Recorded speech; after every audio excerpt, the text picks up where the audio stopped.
o nosso bate-papo com as nossas perguntas. Lá vai a primeira. A literatura preta deve ser entendida como literatura literatura brasileira ou literatura preta? Qual a diferença e se há diferença entre elas? Ótimo. Toda vez quando nós falamos de literatura e tem alguma subclassificação nela, como literatura brasileira, literatura universal ou literatura preta, nós temos que primeiro pensar o que nós estamos chamando de literatura. Aqui no Brasil e no mundo ocidental como um todo, a concepção de literatura está ligado às ideias da formação de gênero que inicia na Grécia.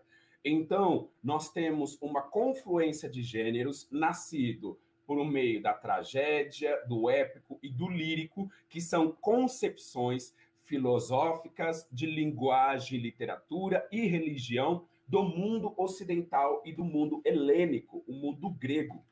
Então, não há uma concepção, uma inserção de uma literatura africana, de uma influência do continente africano, ou uma literatura dos grupos que se classificam, se denominam, se identificam como pretos. Então, nós começamos a perceber essa inserção a partir de um período mais moderno, após ali a consolidação dos grupos sociais dos estados, nações, principalmente por conta da industrialização. Um pouco de história para a gente recordar, aqui no nosso país, a gente vai ter uma solidificação da literatura, de fato, apenas quando se institui as universidades, mas não significa que não existiam autores, muito pelo contrário. A classificação, então, ela se dá a partir de uma visão europeia.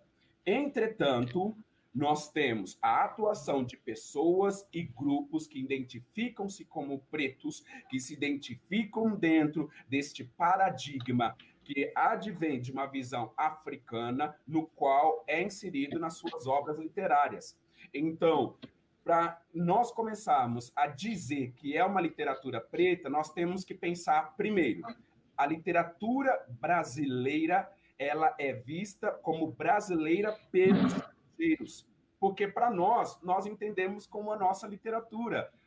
Guimarães Rosa, Clarice Lispector, entre outros que produziram dentro do território brasileiro com a língua portuguesa, mais os dialetos que são falados dentro do nosso país.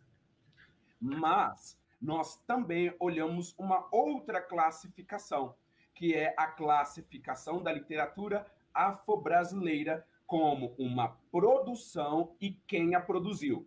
Uma produção que tem uma temática que fale desses grupos, fale dessas pessoas e aqueles que a produziram. Eu gostaria de recordar, por exemplo, para vocês aqui, uma obra vinda lá do final do século XVIII, começo do século XIX, Cruz e Souza. Um autor que nesse período há de convir praticamente no ápice, quase na finalização do processo escravocrata, nós temos uma pessoa que se identifica como preto e produz uma obra literária com poemas que vão ser, ainda hoje, invocados nas obras dos vestibulares. Não obstante, eu convido também para a nossa conversa Solano Trindade, um pernambucano que se identifica como preto e vai apresentar na sua obra poética uma série de elementos que vão vir de encontro com aqueles que se identificam como pretos e que fala muito sobre a nossa formação social. Então, percebam que, quando nós falamos de uma literatura afro-brasileira, ela está tratando exatamente aquilo que foi produzido e quem a produziu.